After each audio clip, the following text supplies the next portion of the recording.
kemarin tuh dulu jam berapa, Ji? 12. Masya Allah. Ada hasilnya. Kita bukan mau mengecilkan perjuangan itu perjuangan dahsyat kita harus apresiasi. Kita sudah kumpul, tapi saya mengatakan begitu. Kita kan demokrasi bajingan, mau ngomong apa lagi susah saya. Di negara-negara barat, Amerika, demokrasi beneran. Artinya apa? Demokrasi itu memberikan ruang untuk berbeda, dihargai.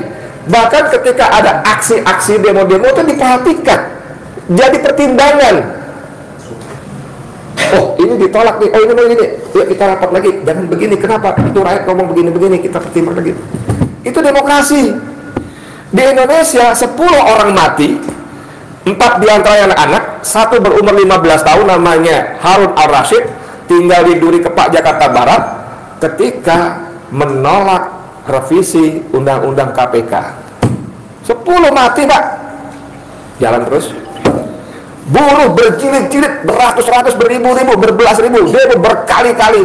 Omnibus Law jalan terus.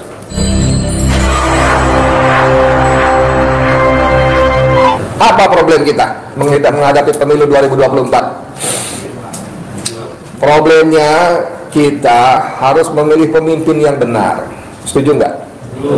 Memilih pemimpin itu dalam Islam itu urusan akidah. Itu muamalah, itu duniawi. No, itu akidah.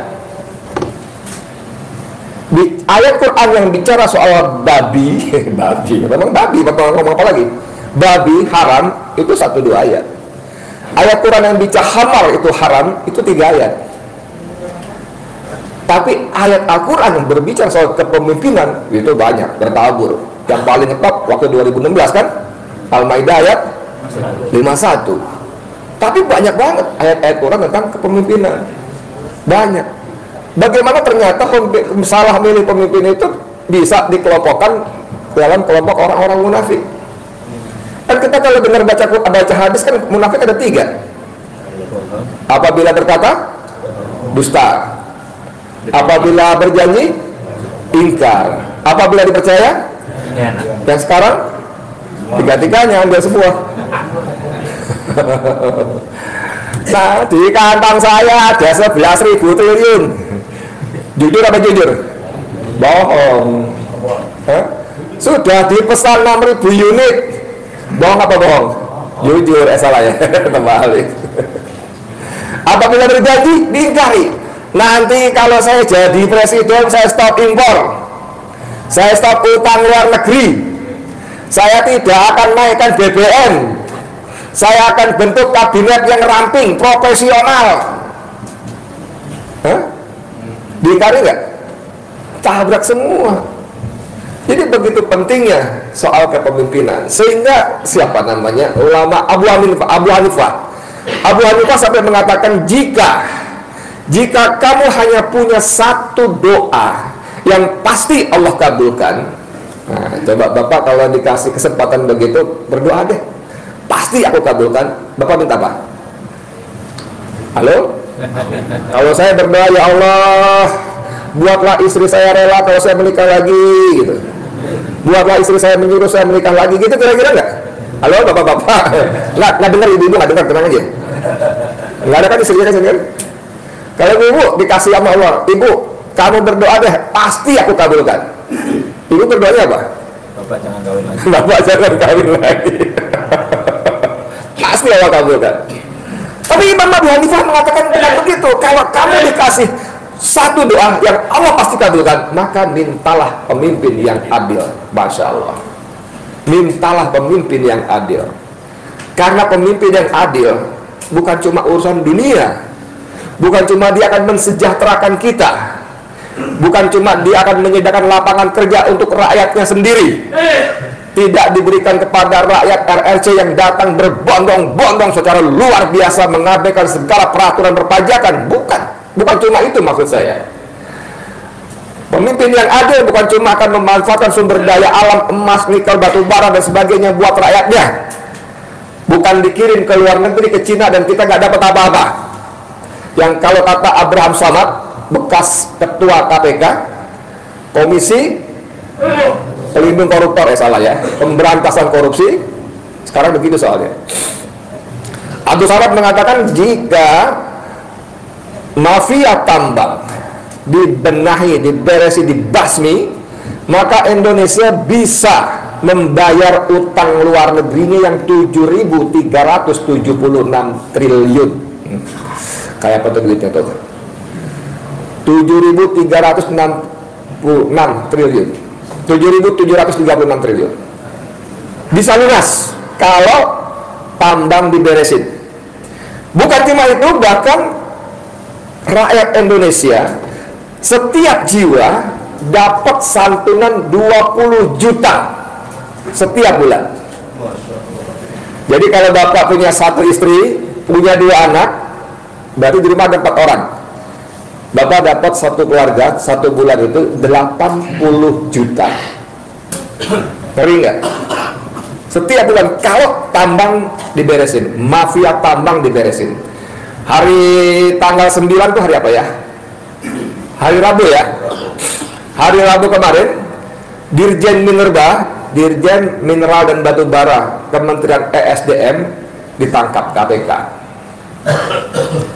dengan dugaan korupsi merugikan negara 5,7 triliun. Bapak tahu, saya kenal sangat dekat dengan orang itu, sangat dekat. Waktu itu saya hampir dari Senin sampai Jumat ketemu dia karena di kantor yang sama, beda lantai aja. Itu 5,7 triliun itu hanya dari satu RKAB, rencana kerja dan anggaran biaya perusahaan tambang. Satu RKAB, satu perusahaan, 5,7 triliun satu tahun. Berapa RKAB yang diterbitkan? Karena kita punya banyak sekali perusahaan tambang, dan setiap perusahaan tambang sebelum menambang dia harus membuat RKAB, diusulkan, diajukan ke pemerintah, ke SDM, pemerintah lihat, pelajari, setujui, baru dia bisa kerja. Ngerti nggak? Satu RKAB satu tahun, padahal perusahaan tambang kita puluhan, ratusan, dan sudah beroperasi belasan puluhan tahun. Ngerti nggak? Kebayang nggak berapa tuh? Kebayang nggak berapa tuh? Satu RKB 5,7 triliun. Coba kalau itu diberesin, aduh. Lalu pemimpin yang adil akan betul-betul bukan cuma urusan mensejahterakan rakyat, misalnya tentang hukum. Bagaimana kita baca berita, ada orang-orang rakyat kita untuk hidupnya, untuk makannya, dia nebang pohon, trek gitu ya. Nebangnya juga nebang ranting-ranting itu buat kayu bakar. Ditangkap, dituduh mencuri, merambah hutan. Bagaimana kita masih ingat ada nenek-nenek mungut buah coklat, kakao, nggak sampai 2 kilo dihukum. Tapi tiba-tiba kita mendengar Luhut Binsar Panjaitan mengatakan ada 3 juta hektar kebun sawit ilegal. 3 juta hektar. Mohon maaf, Pak Haji, tinggal di benteng atas, rumahnya berapa meter? Ada yang 500 meter di sini? 50. Punya tanah di benteng atas ini 500 meter. Wah, dahsyat betul. Berapa harga per meternya? Ini 3 juta hektar ilegal. Bapak bisa bayangin nggak 3 juta hektar ilegal? Rakyat nebang satu pohon ditangkap, di penjara, diduitin, diperes, di dalam digebukin. Saya tahu digebukin kalau saya pernah menjadi penghuni penjara. Walaupun saya nggak ngalamin, alhamdulillah. Tapi kan teman-teman saya kriminal. Alumni. Pondok pesantren Bareskrim. Itu digebukin, Pak. Jadi di rutan itu namanya rumah tahanan ya, status kita masih tahanan, belum menjadi napi, belum terpidana, masih tersangka. Kalau masuk pengadilan terdakwa. Nah itu ketika di rutan itu masih suka ada di BAP, diperiksa lagi, diperiksa tambahan. Kalau kita istilahnya di dalam tuh di bom. Itu kemana? Dari tadi nggak kelihatan, lagi di bom. Nah gitu tuh, dibawa ke penyidik di atas, di lantai berapa sesuai dengan kasusnya. Itu turun, ada yang bengok, ada yang bonyok, ada yang bekas suntikan rokok. Duitnya diambil juga. Saya tanya, lu kenapa lu? Lecek banget. Ini bang, habis dibon. Iya kenapa, lecekan biasa? Kagak bang. Kenapa? Tadi penyidik bawa panggil istri saya, mau di DAP juga. Terus Ya kan sudah sakit-sakitan. Kalau dipanggil polisi kan tambah sakit nanti dia. Pasti takut. Secara mental pasti jatuh. Jadi ya saya minta penyidik nggak manggil istri saya. Dikasih. Tapi saya bayar bang 300 juta. Iya. Gimana kalau cek turun-turun dia dari atas mukanya. Ada lagi, lu ngapain tuh? Burung aja saya tanya. Ini bang penyidik ngasih pasal sekian. Terus Pak jangan yang itu dong, jangan. Jadi gimana? Dihapus, bayar lagi, sekian puluh juta lagi. Pasal buat mainan bos. Aduh, dahsyat ini. Itu rakyat kecil, selalu begitu. Tapi ini 3 juta hektar. Berapa kalinya Menteng Atas nih? Dan ada dannya saya mau ngomong. Dan kalau itu waktu membangun kebun sawit, kan pohonnya ditebangin tuh hutan itu. Kemana itu pohon tuh? Berapa harganya tuh? Berapa batang pohon sawit? Kalau 3 juta hektar, berapa harganya? Duitnya kemana? Dahsyat nggak? Nah, satu. Yang kedua, begitu sawit diproduksi, 1 hektar itu dapat 4 juta sebulan. 1 hektar 4 juta sebulan. 15 juta. Oh, apalagi 15 juta. Kita ngomong 4 juta deh, biar gampang dulu. Setuju ya? 1 juta, 1 hektar 4 juta. Kalau 3 juta hektar 12 triliun 1 bulan. Oke? Kalau itu 5 tahun, 10 tahun 120 triliun. Dan itu kata Menteri Bapak yang bernama Luhut Binsar Panjaitan, diputihkan. Apa diputihkan? Apa silanya? Dimaafkan dan menjadi legal, menjadi sah. Ini rakyat ngambil 1 potong pohon di penjara. Ini 3 juta hektar dimaafkan, menjadi sah, menjadi resmi. Gemblung apa gendeng gitu. Ini pentingnya pemimpin adil, yang adil. Dan menurut Islam bukan cuma soal-soal seperti di dunia itu saja. Pemimpin yang adil itu akan membawa rakyatnya menuju surga. Menuju surga. Nggak percaya? Menuju surga. Dia akan membuat peraturan, perundangan yang semuanya mengajak rakyatnya untuk membesarkan Allah. Dia akan membuat peraturan perundangan yang akan mensejahterakan rakyatnya. Ini secara ajaib dan luar biasa. Allah Subhanahu wa ta'ala itu mengajarkan kepada kita tentang kepemimpinan melalui sholat berjamaah. Jadi kita datang, ada awal, ada yang udah dekat azan, malah dekat qomat. Udah selesai sholat, nunggu qomat. Begitu qomat dikumandangkan, siapa yang ke depan? Siapa imam? Boleh nggak saya masuk jadi imam ke depan tadi? Nggak boleh. Nggak boleh. Karena apa? Karena ada yang lebih baik. Rasulullah bersabda, imam itu yang terbaik di antara kalian. Minimal terbaik bacaan Qur'annya, terbaik pengetahuan agamanya, terbaik akhlaknya. Kalau semua sama, baru terbaik umurnya, paling yang lebih tua. Jadi imam nggak sembarangan. Imam itu pemimpin, memilih pemimpin nggak sembarangan, harus yang terbaik. Bukan yang bisa pasang baliho di pinggir jalan banyak-banyak, itu bukan. Imam itu bukan yang dipilih yang tukang bagi-bagi sembako, bagi-bagi serangan fajar, bagi-bagi BLT, bukan. Dan soal-soal sembako, BLT ini kan memprihatinkan. Kalau lagi mau pilkada, pilpres, ada yang keliling nggak bagi-bagi? Bagi sembako, bagi duit, bagi amplop, ada? Berapa dapat isi amplopnya? Masa 50.000? Masa 50.000? Ah, tampol aja yang bagi 50.000. 100.000 ada? 50.000 ada? Gede nggak 50.000? Gede nggak 50.000? Loh deh, tapi begitu bapak terima, ibu terima 50.000, itu artinya 5 tahun. Artinya setahun 100.000. Sebulan? Sebulan 8.300. 100.000 bagi 12. Sehari 27 perak. Jadi ibu dapat 15.000, ibu artinya dibayar satu hari 28 perak, kurang mau buat apa? Sebulan ibu dibayar 8.300, bisa beli apa? Tapi Tapi pertama ibu mesti tanya, Pak, duit dari mana? 500.000. Kalau dibagi 1.000 orang berapa duitnya? Harus dibagi-bagi 500 juta. Kalau dia bagi 5.000, 2,5 miliar. Kalau dia mau jadi bos, jadi presiden, berapa juta yang mesti dia bagi? Bertriliun-triliun. Duit dari mana? Duit dari bandar, duit dari bohir. Begitu kepilih, lapor, bos, saya sudah kepilih jadi bupati, saya jadi kepilih jadi wali kota, saya itu jadi jadi gubernur, bos, saya kepilih jadi presiden.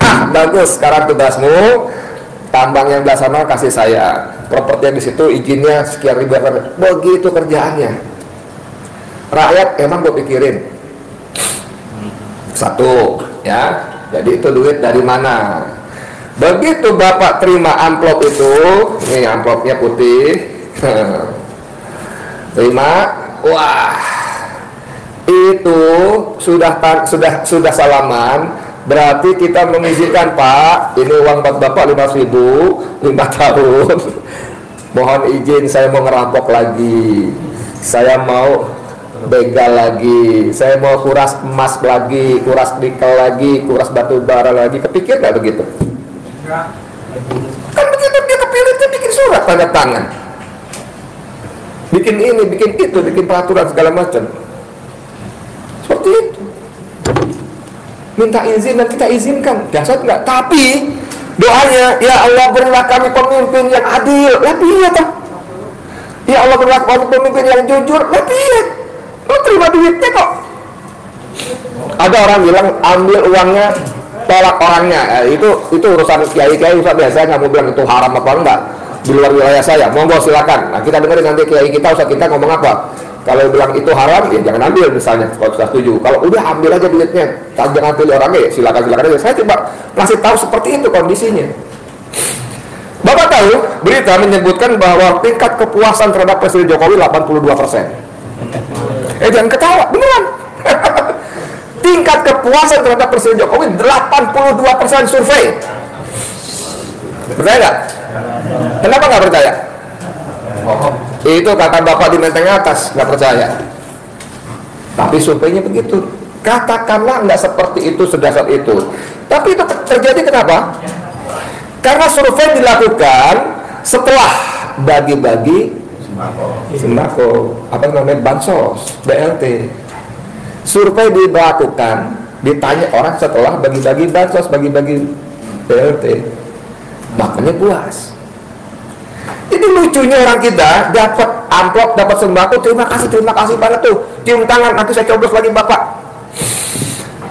Saya mau tanya ibu nih, Bu, halo, masih melek, ibu punya kartu ATM, bank apa kayak gitu punya? Punya, Bapak pasti punya juga. Lalu Bapak ibu datang ke ATM, bawa kartunya, colok, selep, pencet, tulang duit tuh 100.000 kek, 300.000 kek, terserah kita kan.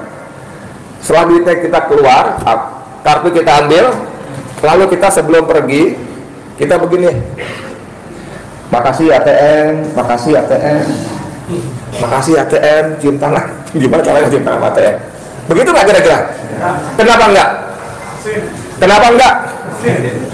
Mesin. Satu, dua apa? Duit sendiri. Ngapain? Lu sendiri kita terima kasih sama mesinnya. Goblok.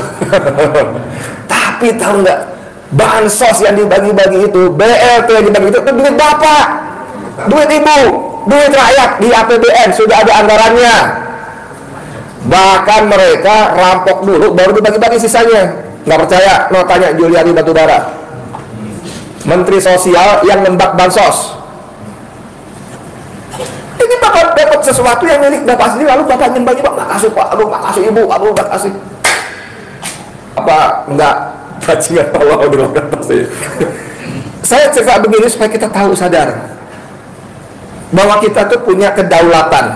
Ini orang-orang yang keren-keren itu, yang berkantor-kantor itu, yang namanya menteri itu, yang namanya dirjen itu, namanya segala macam itu, mereka waktu diangkat bersumpah melayani rakyat. Betul gak sih?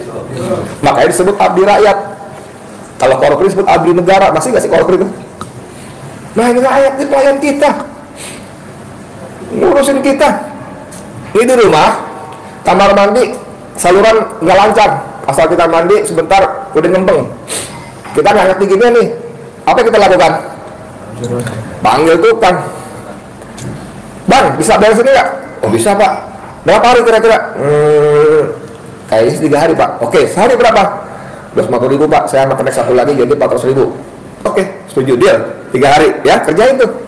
Tapi tentang 2 hari gak kelar-kelar. Bang, mana belum beres juga? Cuma lagi kan pak. 3 hari gak kelar, kerjaan nggak beres, masih ngembang. Apa yang kita lakukan sama tukang itu? Waduh, makasih pak tukang, bapak baik banget, ngewannya gitu. Kerjaan nggak beres, air ngembang, malah tambah luber kemana-mana. Apa yang kita lakukan terhadap tukang itu? Marahin. Lu bisa kerja kagak sih? Kan gitu kan? Jadi boleh kita ngomongin orang kita gaji, yang kita bayar. Boleh kita ngomelin pejabat, karena pejabat kita yang bayar. Gajinya, fasilitasnya, kekuasaannya. Jadi kalau ada menteri yang marah-marah dikritik, weh, itu kasih tahu ya, lu pelayan gua, terserah gua, ngomelin lu. Kan begitu. Tapi kan kita enggak. Yang akan menteri, baru wali kota, baru camat, kita udah, wah bikin penyambutan segala macam. Nah, lucu banget. Penyambutan, waduh ada tari-tarian. Konsumsi gimana konsumsi? Bikin panitia. Aduh, itu pelayan kita yang datang.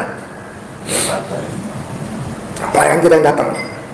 Tapi kan kita harus sopan sama orang, adab. Bagus. Rocky itu keras, tapi biadab, nggak sopan. Kritik kok pakai bajingan tolol gitu. Saya mau kasih tahu Pak, Bu, kritik itu kritik. Titik. Iya, kritik kan harus yang sopan. Emang waktu lu ngerampok sopan? Waktu lu angkutin nikel gua 2 juta ton ilegal sopan? Hah? Kan begitu. Kritik ya kritik, tapi yang konstruktif dong. Ya elah. Kritik kasih solusi dong. Tuker aja deh. Lu yang rek gue pejabat. Kok kasih minta solusi? Kan lu udah gue gaji. Udah kasih pikir dong, cari yang bener jalannya. Jangan semau lu kan begitu. Kritik tuh kritik titik. Nggak pakai syarat kritik tapi harus sopan, kritik tapi kalau nggak berkritik jangan jadi pejabat. Gitu lah. Lagi kalau ngomong soal sopan nggak sopan, ukurannya apa? Ukurannya apa? Kan tergantung masing-masing. Kritik itu ekspresi. Di Betawi beda sama di Solo. Di Solo kita bilang sampean aja udah kasar tuh. Sampean, ini bocah nggak sopan, panjenengan, jangan sampean. Padahal sampean udah lumayan tuh daripada kowe. Lo, Solo. Tapi di Jawa Timur sama-sama Jawa, pakai Timur tapi diancok kon.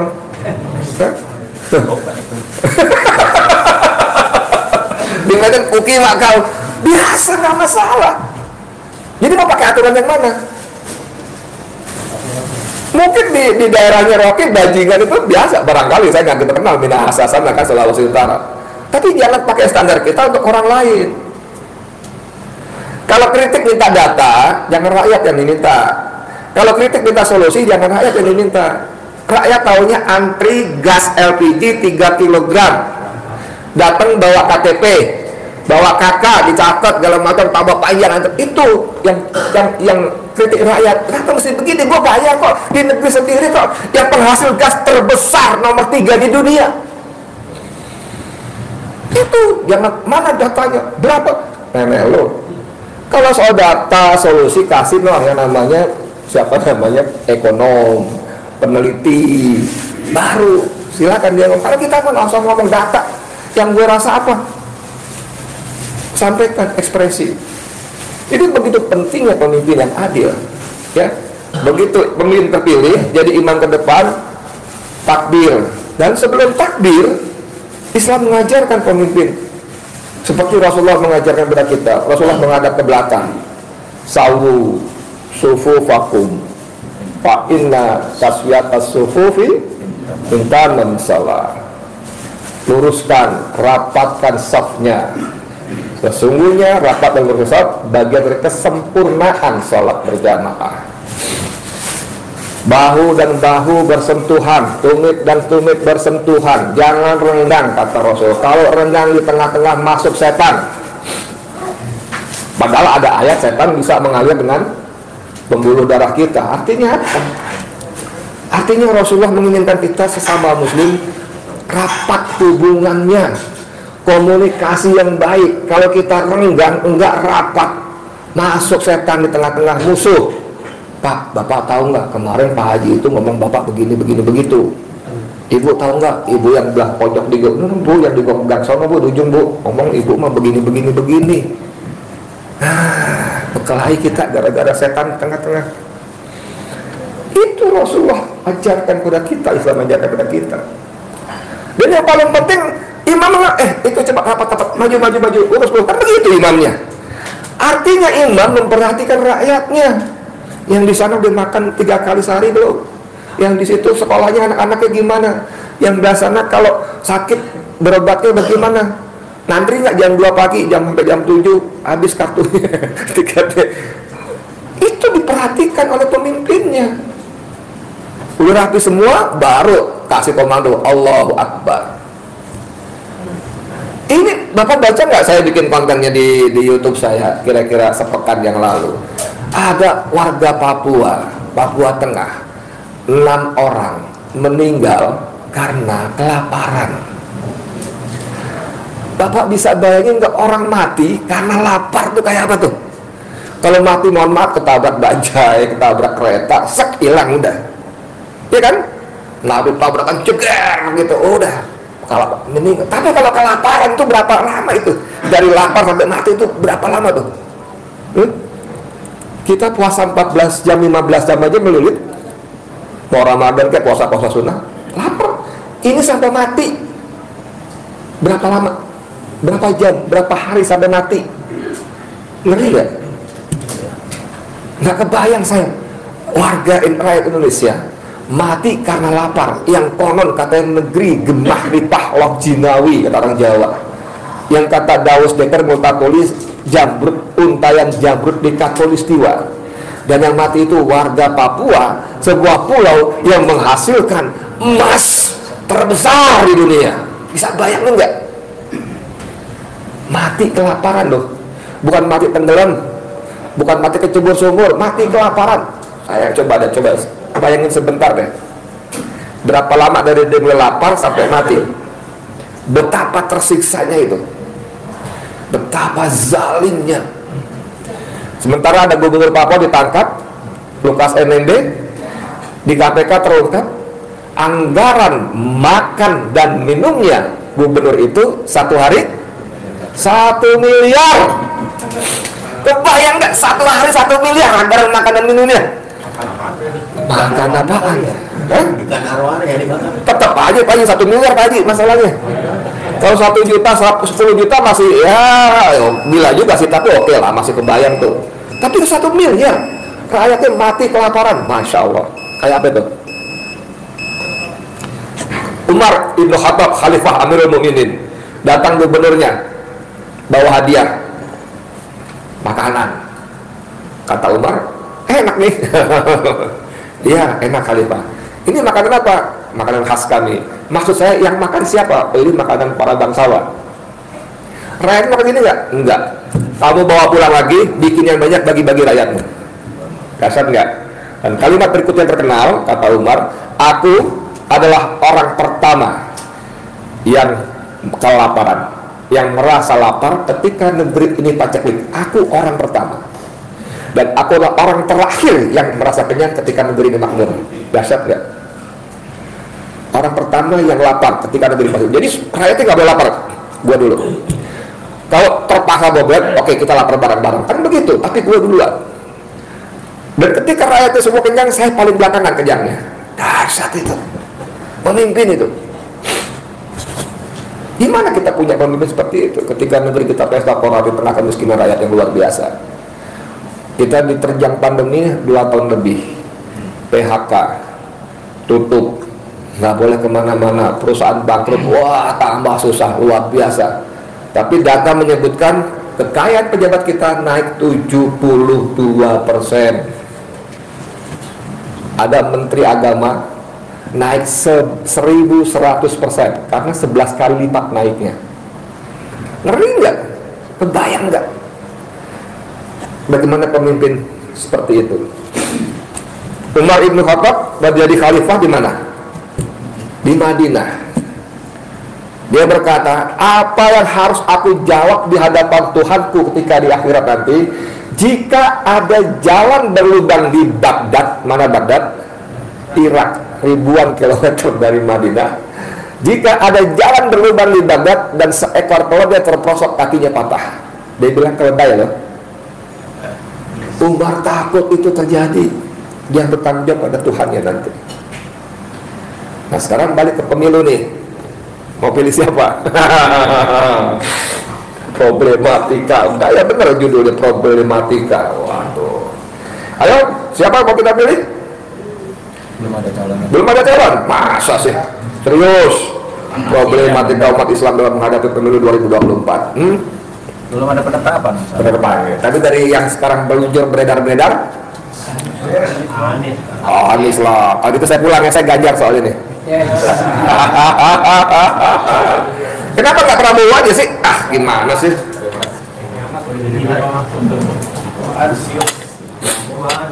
Ketuaan ya, jangan Tuhan. Jadi yang penting adalah pemimpin yang amanah tadi. Ya, kalau Bapak Ibu pendukung Anies, maka pertanyaan saya, Bapak Ibu yakin nggak Anies jadi presiden? Iya, malah belum dicalonin di sana. Yakin nggak? Yakin, kenceng di belakang dong, kenceng, yakin gitu. Yakin jadi presiden, menang. Kalau saya tanya, yakin nggak Anies jadi capres? Ayo, yakin nggak Anies jadi capres? Bisa daftar jadi capres, yakin nggak? Alhamdulillah kemarin MA memutuskan Muldoko kalah lagi 19-0 ya. Kalau kemarin MA bilang Muldoko menang, bubar. Ya dong? Mana mungkin Demokrat dan Muldoko akan mengusung Anies? Kalau dibalik kanan nggak cukup suaranya.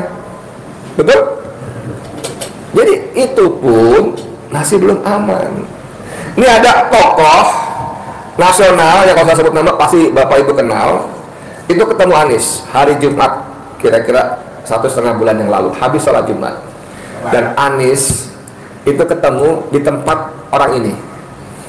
Waktunya terserah orang ini dan mau ketemu. Itu sudah luar biasa. Ketika orang ngebet pengen jadi cawapres Anies, mereka ngobrol bla bla bla bla bla. Mas Anies, kalau Mas Anies minta saya jadi cawapres sekarang, saya tidak mau. Seperti main badminton ganda. Ini satu pasangan kan? Kalau pasangannya diumumkan si Anu, maka pelawak akan cari orang yang lebih hebat daripada si Anu. Betul nggak? Betul. Tapi di politik bukan cuma itu. Lawak siapa cawapres si Anu, maka dicari si Anu ini siapa, punya dosa apa, pernah bikin salah apa. Betul? Kedua, dicari lagi karena kurang jahat nih. Jahat lagi, cari siapa keluarganya, bisa dikerjain di sebelah mana, apa bisnisnya, bidang apa, banknya bank dari mana, dia jualan kemana. Surya Paloh itu dipites, ya kan? Dia melayani Freeport cateringnya selama belasan tahun. Bapak tahu Freeport punya pegawai 30.000. Anggarannya satu hari makan tiap pegawai $100. 1,5 juta makannya karyawan Freeport. Kali 30.000 berapa? Kali sebulan berapa? Kali setahun berapa? Jadi Surya Paloh dapat uang dari cateringnya itu dahsyat. Dipites, ditutup, selesai. Karena apa? Karena Nasdem mendukung Anies. Saya pernah di media Indonesia, saya pernah di Metro TV. Media Indonesia, Metro TV itu punya grup-grup lainnya. Semua iklan dari BUMN dan dari pemerintah ditutup. Padahal duit dari situ. Oke, dia lagi bangun tower, banknya telepon stop, sekarang berhenti, orang-orang kerja sama Surya Paloh lagi marah-marah. Kapan gue dibayar? Dan belum lama surat kiriman 40 kontainer rempah-rempah Surya Paloh ke Timur Tengah ditolak. telepon dari Jakarta, nggak boleh. Gila nggak? Jadi begitu Anies dikasih si X jadi wapres, maka dia diganggu nih, macam-macamnya nih. Jahat bos, jahat. Denny Indrayana dari Australia bilang, Suharto Manoarfa tahu siapa? Ketua Umum P3. Ini kata Denny ya, itu dikudeta, didongkel karena ketemu Anies 4 kali. Tempo hari saya bikin di podcast saya, ada seorang ketua umum partai ketemu dengan salah satu menteri di bandara. Mereka nggak sengaja ketemu, nunggu pesawat, karena pesawat yang mau berangkat itu nunggu rombongan DPR yang telat, jadi nunggu, jadi gila kan DPR, pesawat bisa nunggu mereka, kalau kita kan enggak. Itu mereka ngobrol, aduh bang, kita nggak berani, jangan kan ketemu Anies, ketahuan kontak aja kita dihabisin. Orangnya ngobrol sama saya kok, si ketua umum partai itu, bukan katanya, kita dihabisin bang. Dihabisin karir kita, politik kita, bisnis kita. Bayangkan, sampai seperti itu. Lalu si tokoh tadi yang bilang, kalau Mas Anies minta saya jadi cawapres sekarang, saya tidak mau. Karena begitu tadi, bukan yang bisa kalian, semuanya akan dikerjain. Tapi kalau Mas Anies bisa jawab bahwa Mas Anies akan jadi capres, bisa jadi capres, nah itu penting gak? Jangankan cawapres, jurkam pun saya mau. Ngerti gak? Jangankan cawapres, jurkam pun saya mau. Ini tokoh ini saya sebut pasti kenal. Artinya kalau dia bilang begitu, Anies belum benar-benar belum aman.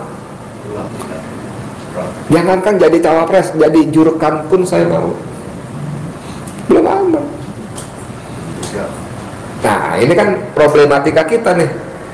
Udah kita disuguhin calon-calon yang aduh, bisa nggak kira-kira Haji Basit jadi capres? Bisa. Dengan sistem sekarang, mimpi dengan sistem sekarang. Sistem sekarang ada namanya presidensial threshold 20%, ya kan? Hanya partai atau gabungan partai yang punya suara 20% yang bisa mengajukan calonnya. Makanya perlu bertiga nih, satu pergi, bubar, kurang. Nah siapa yang punya 20%? Yang partai gede. Partai gede siapa? Ingat aja Bambang Pacul di DPR. Masih ingat? Waktu raker dengan Mahfud MD, Pak Mahfud minta kita loskan ini, nggak bisa, jangan ke kita, juragan. Ini semua Korea ini semua tergantung juragan, ketua umum. Bambang Pacul mungkin dia nggak bermaksud begitu, tapi kan Allah punya cara untuk membongkar kebusukan partai.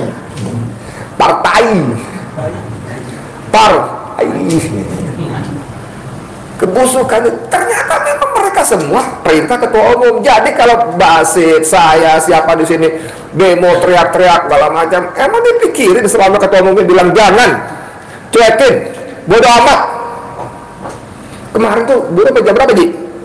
12. Masya Allah. Ada hasilnya. Kita bukan mau mengecilkan perjuangan itu perjuangan dahsyat kita harus apresiasi. Tapi saya mau mengatakan begitu. Kita ini demokrasi bajingan, mau ngomong apa lagi susah saya. Di negara-negara barat, Amerika, demokrasi beneran. Artinya apa? Demokrasi itu memberikan ruang untuk berbeda, dihargai. Bahkan ketika ada aksi-aksi demo-demo itu diperhatikan, jadi pertimbangan. Oh ini ditolak nih, oh ini, yuk kita rapat lagi, jangan begini, kenapa? Itu rakyat ngomong begini, kita pertimbangkan lagi. Itu demokrasi. Di Indonesia 10 orang mati, 4 diantaranya anak-anak, 1 berumur 15 tahun namanya Harun Al-Rashid, tinggal di Duri Kepak, Jakarta Barat, ketika menolak revisi undang-undang KPK. 10 mati Pak, jalan terus. Buruh berjilid-jilid, beratus-ratus, beribu-ribu, berbelas-ribu, demo berkali-kali, omnibus law jalan terus. Saya masuk penjara, demo di mana-mana orang, ngurusin IKN, ibu kota negara, jalan terus. Emang gue pikirin, saya kangen di demo. Kita demo kemarin jalan-jalan sama artis naik kereta. Ini demokrasi bajingan, bener-bener bajingan. Kita cuma jadi alat keset doang. Lu mau demo apa-apa segala macam, lalu polisi bilang boleh demo, jangan anarkis. Betul? Jangan rusuh, betul? Tapi nggak diurusin, nggak ada urusan. Apa yang dia mau nanti ujung-ujungnya bilang kalau tidak terima silahkan gugat di MK. Kan begitu kan? Judicial review di MK. Lalu yang dia bilang tok ditolak. Aduh.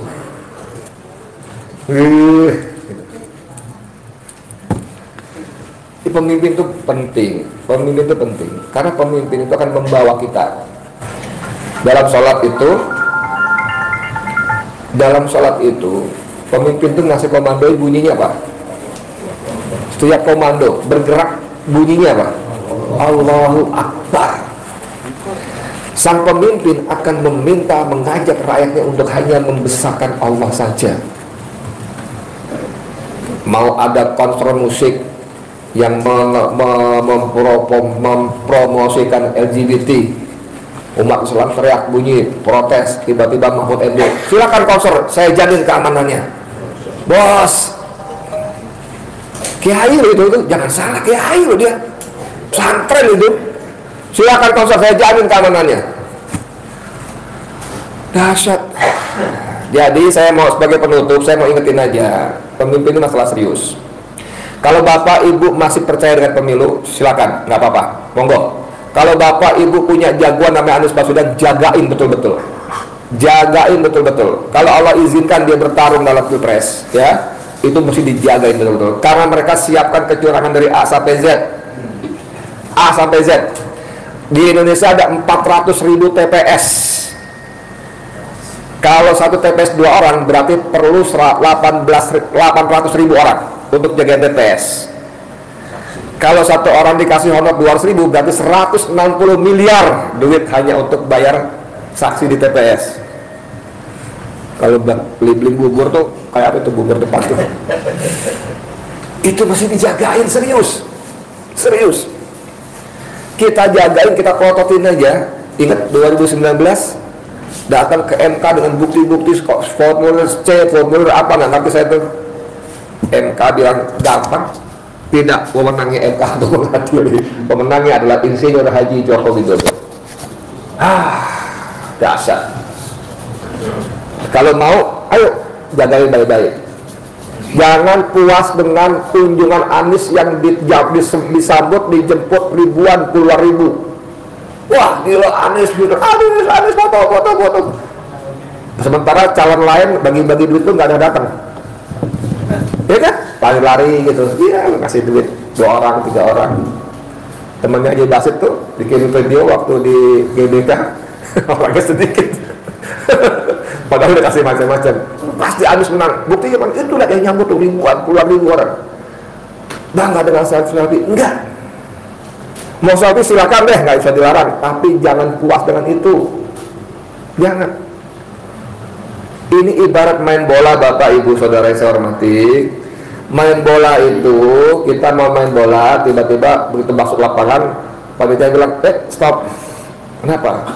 Kakinya diikat dulu, kasih besi. Kok begitu? Iya, aturannya begitu. Kalau mau main, kalau nggak usah, nggak apa-apa.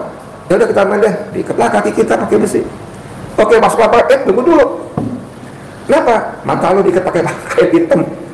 Kok begitu? Ya aturannya begitu. Tahu ya nggak usah. Ya udah deh, ayo nggak apa-apa deh. Udah masuk lagi, tunggu dulu. Kenapa? Tangannya diikat ke belakang. Mantap namanya.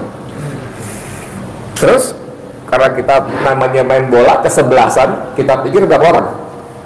11. Nggak tahu cuma berteman kita. Yang 5 udah dipites-pitesin. Dukung dia, gue sikat loh. Gue dukung dia, gue matiin bisnisnya. Gue ngomongin. Kesebelasan kita pikir 11 orang ke sana. 2.600. Kenapa? Penontonnya dia, wasitnya dia, hakim garisnya dia, yang punya stadion udah diancam. Gimana? Kita masih main bola juga. Aduh bapak, gitu. Tapi oke lah, nggak apa-apa lah. Kalau mau main bola juga, ayo jagain benar-benar. Jagain. Kalau ada kecurangan, foto, cetrek, laporin. Aduh. Itu si Anas, anak muda tahu yang jago IT, bikin robot. videonya beredar lagi itu 1 menit 2 menit lah gitu ya, agak panjang sih teman. Bapak-bapak, ini saya dan teman-teman sudah bikin robot. Jadi robot ini ya, ada tayangannya tuh. Kita bisa pantau angka-angka data-data tiap TPS tiap menit. Wih, canggih nggak? TPS nomor 14 kelurahan apa namanya RT 6 RW 7 kelurahan Menteng Atas ya misalnya 14 orang jam 15.01 sekian sekian sekian, jam 15.07 sekian sekian sekian, jam 18 sekian sekian sekian. Hebat ya? Itu berhasil membongkar begitu banyak kecurangan. Dibawa ke MK, laku? Kagak. Begitu Pak problematika umat Islam dalam menghadapi pemilu 2024. Tapi kalau kita mau, ayo Bismillah dan militan. Jadi kalau kecurangan teman saya bilang nggak usah, iya dipoto tentu ada dokumentasi. Gimana caranya? Lu hajar dulu aja, yang ribut dulu. Kalau apa dia curang, kita kalau 1, 3, 2, 10 curang itu mikir juga dia, wah gila, gua mau itu. Satu lagi nih, cawapresnya siapa sih? Kalau cawapresnya, saya nggak tahu ini teori aja nih ya, bukan siapa, teori aja, teori. Kalau cawapres tentara atau mantan tentara, kira-kira tentara-tentara di bawah belain bosnya nggak? Saya nih misalnya nih Edi Mulyadi nih pernah jadi tentara, bahkan pernah jadi panglima nih misalnya nih ya, panglima TNI Edi Mulyadi jadi cawapres resmi. Kira-kira babinsa di bawah, gila cawapresnya Edi lu, siapa tuh? Gila panglima gue tuh, jadi kita jagain TPS-nya, seru gak? Ceritanya begitu. Karena, aduh saya kalau ngomong ini soalnya ini direkam, di live streaming. Itu gila. Semua ini disiapkan, semua perangkat disiapkan. Jadi kalau Bapak nonton bola yang jago-jago, saya nggak demen bola, saya nggak pernah nonton bola, cuman kadang-kadang saya lihat Messi misalnya nih, katanya jago ya, saya nggak tahu ya. Messi pernah nggak di diri sendirian? Kenapa? Ada yang siapa lagi yang jago? Siapa? Ronaldo ya, saya nggak tahu siapa ya. Sorry. Ada yang jadi harus ada yang jagain setiap TPS yang berpotensi curang atau melindungi kecurangan. Siapa yang bisa begitu? Jago. Yang jago dan banyak. Saya kira aja sudah 1 jam. Mohon maaf, mudah-mudahan bermanfaat. Billahi taufiq. Assalamualaikum warahmatullahi wabarakatuh.